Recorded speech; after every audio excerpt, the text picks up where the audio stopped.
Assalamualaikum warahmatullahi wabarakatuh. Wabarakatuh. Mudah-mudahan suara saya terdengar. Dengar Bu, siap, bagus. Mohon maaf Bapak, tadi jaringannya tiba-tiba putus sampai saya kaget ketar-ketir. Baik, supaya menyingkat waktu, jadi saya dapat waktu 15 menit ya. Nanti Bapak kasih tahu kalau udah agak liwat. Baik, jadi saya diminta oleh panitia untuk menulis tentang bagaimana sosok Bung Hatta, karena generasi milenial ini banyak yang tidak mengerti. Bahkan Bandara Soekarno-Hatta disangka Soekarno itu bin Hatta. Baik, jadi karena itu saya ingin mengulang bahwa ayah saya dari Sumatera Barat, kemudian beliau belajar ke Rotterdam, kemudian seperti tadi Alhamdulillah Pak Simargana bagus menerangkan tentang Bovendigul, terus ke Banda Neira, dan pernah pulang dari tahun 42 kemudian dijeblosin lagi oleh masa transisi itu ke Sukabumi dan akhirnya berkiprah di Jakarta. Nah, ini pesan dari Andri adalah minta saya untuk membicarakan 8 unsur ini untuk acara hari ini, jadi saya harus kejar cepat supaya tidak menghabiskan waktu. Jadi siapakah itu Bung Hatta? Mungkin teman-teman atau kawan-kawan semua ada yang tahu dan mungkin juga belum tahu, tapi saya ingin menjelaskan bahwa Bung Hatta itu punya kakek, dia seorang penganut tarekat, dan beliau pesan kepada anaknya, ya salah satu anak lakinya, beliau mungkin karena kedekatan pada Allah sehingga dia punya perasaan nanti kalau anaknya cucunya lahir tolong diberi nama Akar. Tapi pada saat 2 tahun kemudian cucunya lahir, beliau sudah meninggal. Nah, ayahnya Bung Hatta bernama Muhammad Jamil. Nah, kakek Jamil ini juga meninggal muda saat bayi itu Hatta masih 8 bulan. Jadi jelas Hatta tidak kenal ayahnya. Sebagai anak yatim dia mempunyai seorang kakak kandung namanya perempuan 2 tahun di atasnya. Tapi si kakak ini dari kecil panggil adiknya tuh Tata. Akhirnya menjadilah namanya menjadi Hatta.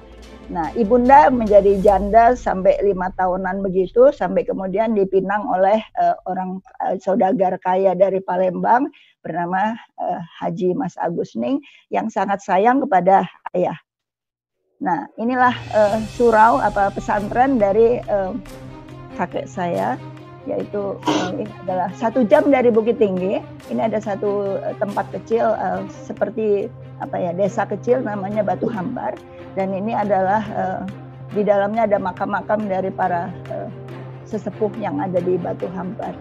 Nah, rumah kelahiran ayah adalah sebelah kiri, dan ini adalah ayah waktu kecil pakai bendi. Nah, lucunya karena beliau termasuk orang yang berada, dikasihlah rantai jamnya itu dari emas.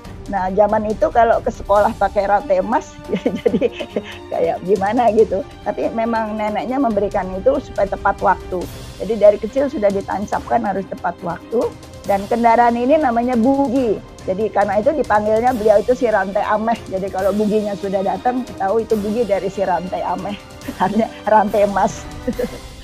Nah, kemudian sesibuk apapun Bung Hatta, tetapi beliau selalu memperhatikan ibu. Nah, nenek saya Siti Saleh orang yang sangat santun, bicaranya juga lembut.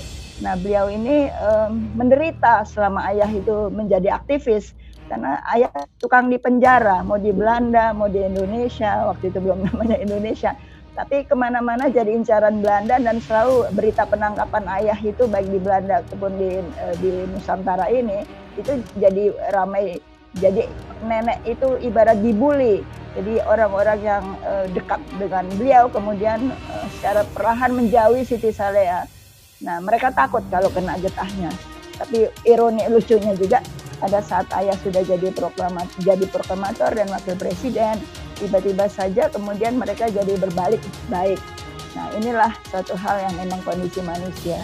Jadi ini ayah selalu sayang sama ibunda yang memang orangnya kecil, ramah, dan nggak banyak bicara. Jadi mungkin itulah yang nurun ke ayah. Nah, ayah dilukis oleh Basuki Abdullah, tapi tidak pernah mereka memiliki lukisan ini. Ibu saya ditawarkan lukisan tersebut waktu di konferensi meja bundar, tapi ibu tidak punya uang, ayah juga tidak ada uang. Akhirnya lukisan ini sekarang kabarnya ada di koleksinya dari kolektor orang Spanyol. Nah, tapi lukisan ini ada arsipnya, dan itu ada di museumnya Basuki Abdullah.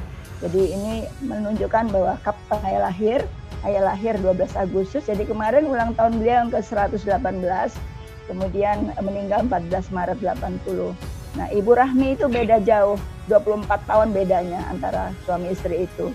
Dan Ibu Rahmi meninggal pada tanggal 13 April 99, sementara mertuanya juga meninggalnya 13 April, tapi tahun 59. Jadi itu lucu banget bisa 13 Aprilnya kembar.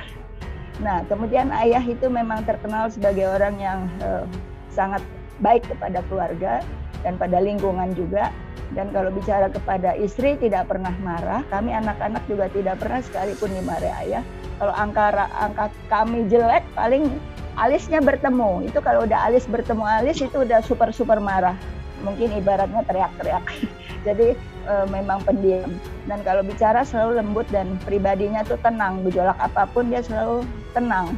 Nah, jadi ayah itu kalau lucunya lagi masuk kamar kami itu selalu ketuk pintu.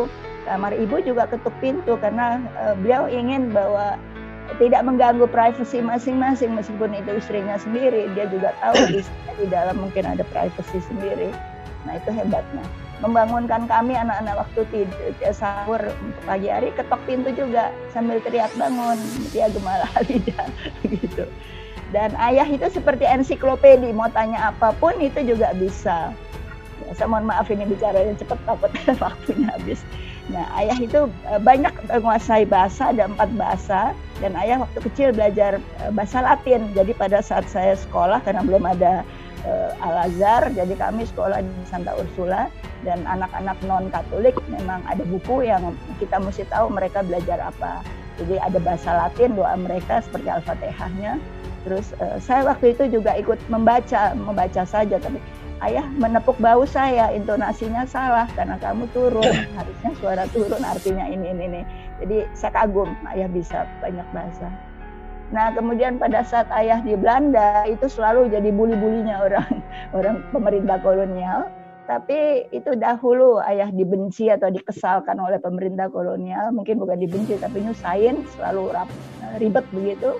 Hatta lagi begitu. Tapi ini nama Hatta itu ada di beberapa tempat yang ada di Belanda. Ini ada jalan di Haarlem. Jadi kalau Bapak Ibu ke Haarlem, ini ada tempatnya, ini ada di Zuiderpol dan di sinilah kompleks ini namanya ada jalan Hatta. Panjang, saya pernah ke situ. Nah, di sebelahnya ada jalan Syahrir lebih kecil lagi.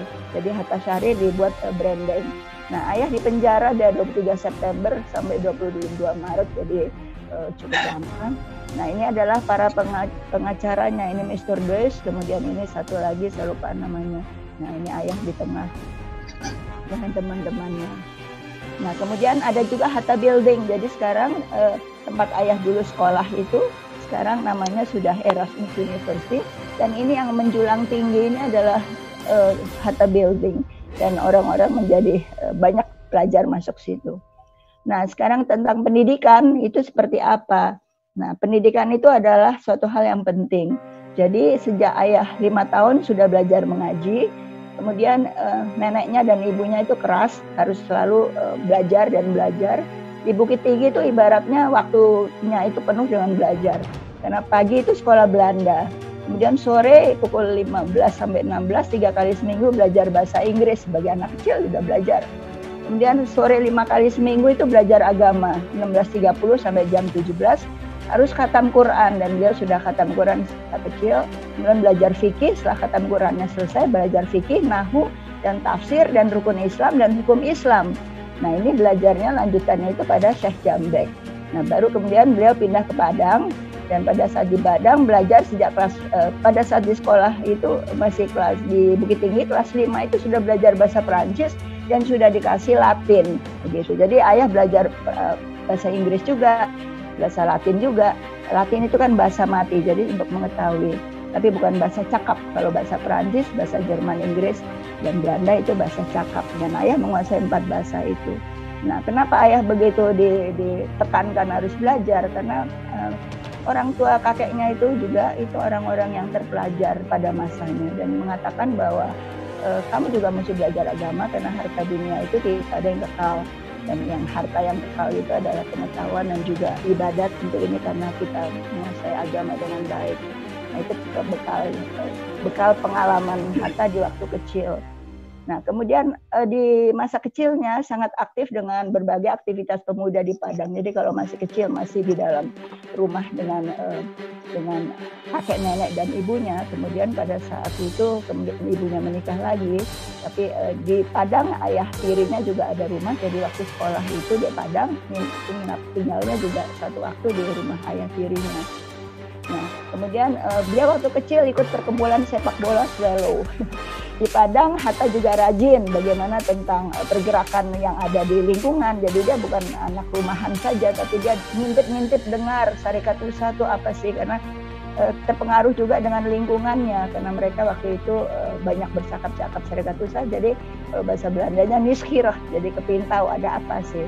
Nah, terus ikut dengan gerakan yang Sumatera Bon dan juga bendahara. Dia ayah pintar menutup kekurangan, jadi yang menjadi member harus bayar, akhirnya utangnya pada lunas dan ayah disenangi banyak pihak.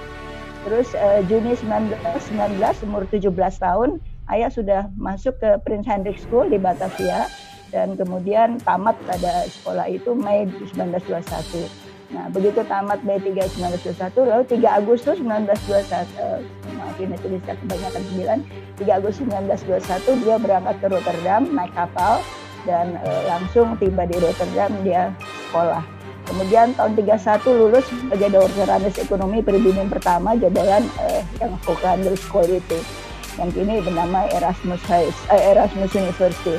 Nah, masa studinya kemudian menjadi lama. Kenapa? Karena beliau merasa bahwa kalau saya sebagai calon pemimpin di masa depan, maka saya tidak boleh hanya menguasai sedikit ilmu. Jadi ayah juga mempelajari masalah komunisme. Beliau juga belajar Karl Marx segala rupa. Terus belajar juga macam-macam mata kuliah tambahan karena dia merasa dia harus menguasai ilmu dunia. Selain tentu menguasai 4 bahasa asing tadi dengan lancar. Dan tentu aja di Indonesia atau di Nusantara, di bahasa ibu tentu adalah Minangkabau dan pergaulan itu bahasa Indonesia. Tapi sehari-hari ayah selalu bahasa Belanda. Jadi paman bibi saya semua itu kalau ketemu dengan ayah itu campur baur antara bahasa Minang dengan bahasa Belanda. Nah, tapi sampai Sultan Syarif mengatakan bahwa Bung Hatta ini kalau tidur mimpinya pun bahasa Belanda, saking menguasainya bahasa Belanda dengan amat baik.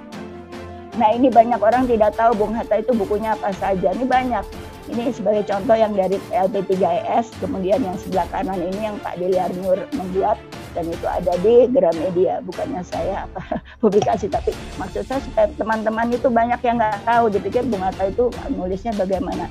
Karangan ayah luar biasa banyaknya, bahkan banyak orang mengatakan bahwa Bung Hatta lah tokoh yang paling banyak menulis dari semua tokoh-tokoh yang ada di Indonesia.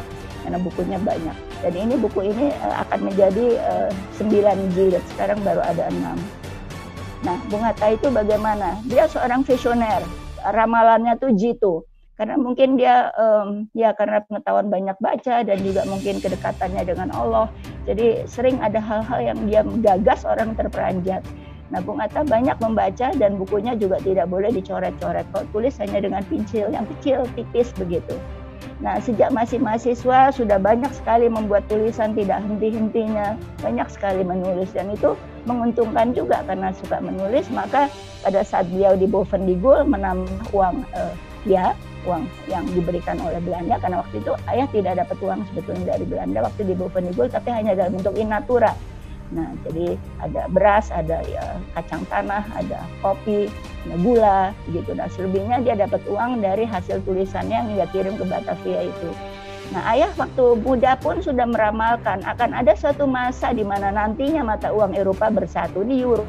Beliau itu bicaranya tahun 20-an, sedangkan euro baru berlaku 2000 sekian.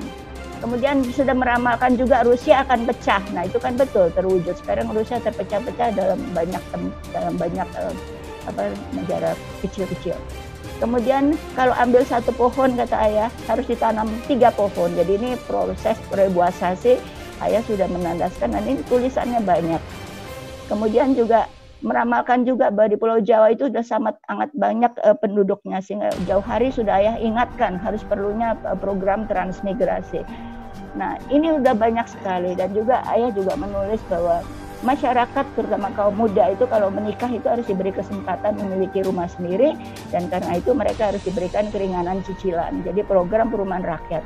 Itu sebabnya beliau juga dikenal sebagai Bapak Perumahan Rakyat. Maka hari ulang tahun Perumahan Rakyat setiap tahun itu adalah 24 Agustus. Jadi benar-benar beliau memikirkan sedetail-detailnya. Kemudian di Tunggal. Nah, di Tunggal di Soekarno-Hatta ini itu apapun yang diputuskan oleh Bung Karno itu juga disetujui oleh Bung Hatta. Demikian pula sebaliknya. Nah, banyak orang keliru tentang maklumat. Maklumat X, kenapa namanya X? Pada saat mereka rapat, agenda tentang nomornya, urutannya berapa, itu ketinggalan somewhere. Sehingga mereka bilang, udah daripada ngarang-ngarang angka, kita tulis aja X. Tapi setelah mereka selesai rapat, lupa mencari nomor urutannya berapa. Akhirnya tinggallah dia tetap selamanya menjadi maklumat X. Banyak orang mikir, apa bacanya? Ya maklumat X, bukan maklumat 10 Romawi, bukan. Nah, maklumat X ini apa? Yaitu maklumat wakil presiden. Jangan ketukar dengan yang 3 November, karena itu ceritanya lain. Kalau yang maklumat X itu terjadi 16 Oktober 45, yaitu tentang KEDIP yang diberi kekuasaan legislatif dan membuat GBHN sebelum DPR dan MPR-nya terbentuk. Nah, sedangkan maklumat wakil presiden itu kemudian, ya setelah bulan Oktober baru November, yaitu tanggal 3. Ini yang tentang masalah pembentukan partai politik dengan restriksi agar partai politik itu memperkuat perjuangan kemerdekaan dan menjamin keamanan rakyat. Akibat dari adanya maklumat wakil presiden yang 3 November, bukan yang X, maka sekarang banyak partai, ya termasuk PDI, termasuk juga partainya Mbak Rahma, termasuk partainya Mbak Sukma. Ini akibat dari adanya maklumat wakil presiden 3 November 45, karena tidak mungkin negara hanya dikuasai oleh satu partai. Nah, izin Bu, waktu 2 menit lagi Bu. Oh ya, Mas. Jadi satu hal yang saya mau jelaskan, gaji presiden dan wakil presiden pada saat itu sama. Ini kena saya loncatin aja. Nah, ini mungkin yang teman-teman nggak tahu, bahwa di sini ada piagam. Di sini tentang Bung Hatta itu juga sebagai pendiri dari RPK. Nah, beliau sebagai Bapak Koperasi, juga Perumahan Rakyat, dan sebagainya. Dan beliau menandaskan tentang politik luar negeri yang bebas aktif, dan juga tentang pasal 33, 27, 28, itu juga buah pikiran beliau. Nah, ada beberapa ungkapan Hatta, yang mengatakan bahwa hanya ada satu negeri yang menjadi negeriku, tumbuh dan besar, itu karena perbuatannya. Nah, ini yang tadi saya sudah jelaskan, bahwa dulu namanya Indisvereniging, kemudian menjadi Perhimpunan Indonesia, dan Bung Hatta sangat aktif, karena aktifannya dia ditangkap-tangkap. Dan Bung Hatta selalu mengatakan lebih senang tenggelam Indonesia daripada menjadi embel-embel asing. Nah, karena itu semoga pimpinan pada ingat ini semua. Nah, Bung Hatta juga mengatakan bahwa orang harus jujur. Ya, dia pernah duduk di dalam Komisi 4, tapi kemudian pada saat ada ungkapan, kemudian komisinya dibubarkan. Nah ini, terus ada hal yang penting, bahwa ayah itu juga sempat mengajar, tapi pada saat mengajar beliau harus berhenti karena perbedaan politik dengan pimpinan RI pada saat itu. Nah, kemudian rumah kami juga itu menjadi sasaran orang-orang yang tidak bertanggung jawab. Nah, Hatta juga mengerti bahwa paspornya disergap, dicekal. Kemudian juga pernah menulis tentang demokrasi kita. Nah, ini juga hal-hal yang memang memilukan. Nah, Hatta menemui Nehru, ini juga lucu, menyamar sebagai pilot yang namanya Abdullah. Padahal sebetulnya itu Hatta. Kalau tidak begitu, maka tentara Belanda akan menangkapi beliau. Nah, kemudian kisah lucu tentang Hatta, ayah suka menamakan kucing-kucingnya dengan gelar-gelar Belanda. Jadi raden-radennya Belanda seperti Yongher dikatakan dia sebagai nama kucing. Nah, satu hal yang lucu lagi, pada saat saya kecil, saya duduk di atas punggung ayah, saya bergerak, ayah jatuh. Gitu. Nah, Hatta meninggal pada saat 14 Maret 1980. Nah, beliau itu seperti hidupnya dalam alam cakrawala pelangi. Ya, jadi pagi lahir, terus meninggal menjelang maghrib. Jadi tujuan hidupnya sederhana saja. Kalau matahari bersinar, maka dia harus menjadi hamba Allah yang baik. Dan tingkah lakunya selalu meniru jejak Rasulullah. Nah, beliau meninggal tidak punya apa-apa, hanya 2.250.000 saja. Saya sampai kaget. Ibu saya bilang, ayah nggak punya uang, cuma sekian. Nah, jadi kita hanya punya surat tanah, dan itu yang ditempati ayah sejak sebelum merdeka, dan satu lagi surat tanah yang tentang film Megamendung yang juga dibelinya saat di zaman. Makanya kalau anak muda bilang boro-boro mau beli sepatu Beli, itu hanya imajinasi. Karena gaji beliau kan sangat direndahkan pada saat kejadian masa lalu. Nah, ini adalah rumah kami pada saat tinggal. Ini adalah Merdeka Selatan nomor 13. Jadi bukan ini yang dikatakan di kalau lihat websitenya Pemda DKI dikatakan rumah wakil presiden pertama ini adalah yang sekarang menjadi kantornya Pak Ma'ruf Amin. Bukan, itu salah. Sekarang ini udah rata tanah dan ini menjadi kantor BUMN. Sayang sekali. Dulu bagus. Ini gambarnya udah jelek setahun setelah kita pergi, karena kita pergi adalah tahun 56. Nah, ayah merupakan guru bangsa. Ayah nggak peduli mau dihargai apa enggak, tapi dia berbuat, dan berbuat. Jadi kalau ibu saya mengatakan, ayah untuk apa kita pergi ke 5 Oktober, orang udah lupa kepada ayah siapa. Ayah bilang, biarkan saja orang lupa kepada saya, bagi saya itu tidak penting. Karena buat dia berbuat itu lebih penting daripada penghargaan orang. Jadi ini luar biasa. Orang sekarang malah mencari, nggak kerja malah dapat nama. Beliau dapat nama nggak peduli, pokoknya saya kerja dan kerja. Nah, wasiat ini penting. Jadi beliau mengatakan dia tidak mau dimakamkan di Kalibata, tapi dia mau dikuburkan di tempat kuburan rakyat biasa yang nasibnya memang diperjuangkan seumur hidupnya. Jadi beliau meninggal pada tahun 14 Maret 1980, itu menjelang beliau 78 tahun. Nah, pesannya sederhana. Jaga nama. Kami tidak punya apa-apa kecuali nama. Ya, kelak harus kita bertanggungjawabkan. Nah, ini saya masih jadi bayi waktu itu. Adik saya belum lahir. Nah, ini saya kecil waktu itu ikut ayah berobat ke Belanda. Dan ini dengan ayah. Dan ini saya di sini, Kakak Mutia dan Halida. Jadi kami bertiga perempuan semua. Saya kira itu. Terima kasih. Wassalamualaikum warahmatullahi wabarakatuh.